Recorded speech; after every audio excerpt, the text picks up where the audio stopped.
ایک تو لا اکراہ فی الدین، دین میں کوئی جبر نہیں ہے۔ جو مفہوم یہ لوگ لیتے ہیں، ہمارے پاس صدر اول سے لے کر آج تک قرآن مجید کی آیات کی تفاسیر موجود ہیں، احادیث موجود ہیں۔ لا اکراہ فی الدین کا مفہوم آج تک کسی نے وہ نہیں لیا جو اس دور کے لبرلز اس کا مفہوم لیتے ہیں، اور زبان زد عام کر دیا گیا۔ اور عام میں نے سنا ہے لوگ کہتے ہیں جی دین میں کوئی جبر نہیں، دین میں کوئی سختی نہیں، جو مرضی کرتا پھرے۔ ریاست کی رٹ موجود ہے، دین کی رٹ موجود نہیں ہے، یہ کیا بات ہوئی؟ تو یہ بات ذہن میں رکھیں، فطری طور پہ اکراہ نہیں ہے۔ لا اکراہ فی الدین، کسی کو مجبور نہیں کیا جائے گا کہ تو اسلام قبول کر۔ کسی کی کن پٹی پہ پسٹل رکھ کے یہ نہیں کہا جائے گا کہ اسلام قبول کر ورنہ تمہیں مار دوں گا، یہ نہیں کیا جائے گا۔ دوسرا یہ ہے کہ کوئی شخص اسلام لے آتا ہے تو پھر اس کا ہاتھ کٹنے لگے چوری کے بعد تو وہ کہے کہ نہیں میں نہیں اس کو مانتا، لا اکراہ فی الدین، دین کے اندر کوئی جبر نہیں ہے۔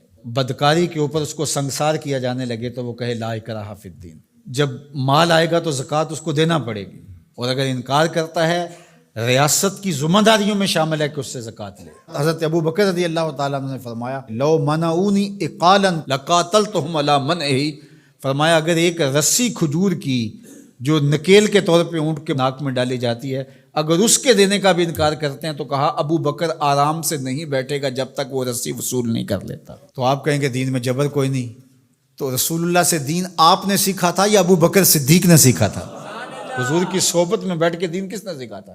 تو وہ تو یہ مفہوم سمجھے، آپ کی ریاست کی ریٹ ہے تو دین کی ریٹ کیوں نہیں ہے؟ تو چند اردو کی کتابیں پڑھ لینے سے یا لبرلز نے جو صغرے کبرے ملا کر کے خود ساختہ تشریحات دین کی اب کر رکھی ہیں اور وہ کچھ لوگوں کو بڑی اچھی چیزیں لگتی ہیں، تو وہ دین کا نیا یہ ایڈیشن، یہ اسلام نہیں ہے، اسلام دو نہیں ہے، اسلام ایک ہی ہے، وہ صدیوں سے وہی اسلام ہے جو محمد عربی لے کر تشریف لائے صلی اللہ علیہ وآلہ وسلم۔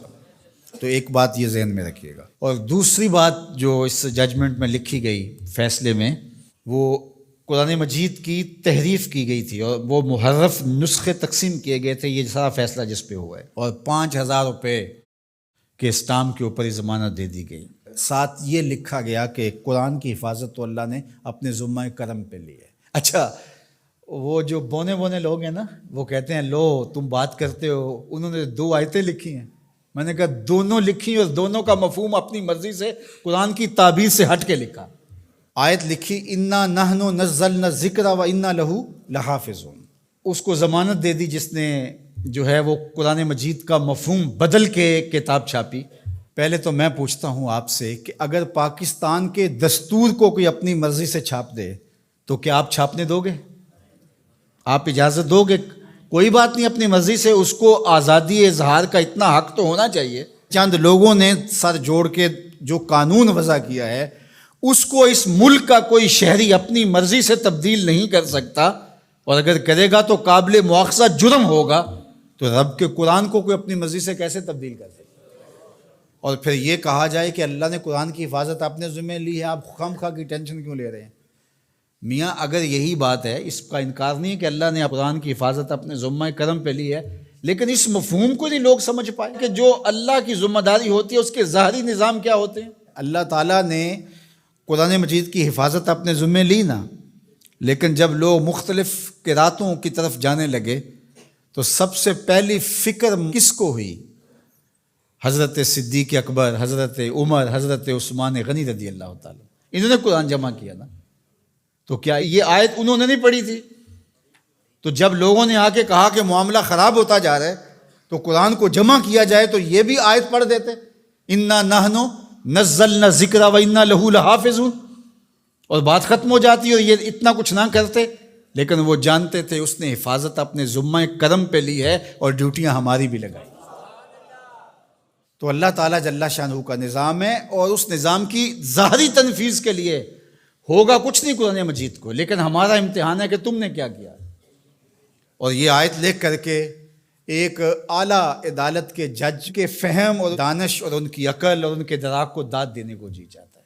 کتنے سادہ لوگ ہیں، اور قرآن مجید کی 2 آیات لکھی ہے، اس کا جو مفہوم تھا بالکل اس کے ہٹ کے استشہاد کیا۔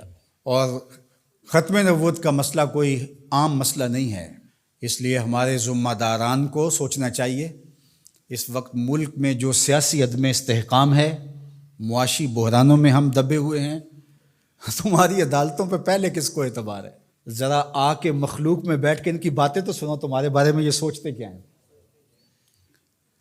اور تم اب مذہبی ایشوز کو چھیڑ رہے ہو، اور پھر شریعت کورٹ موجود ہے، یہ فیصلے ان کو دو تاکہ وہ صحیح طریقے کے ساتھ ان فیصلوں کو نپٹائیں۔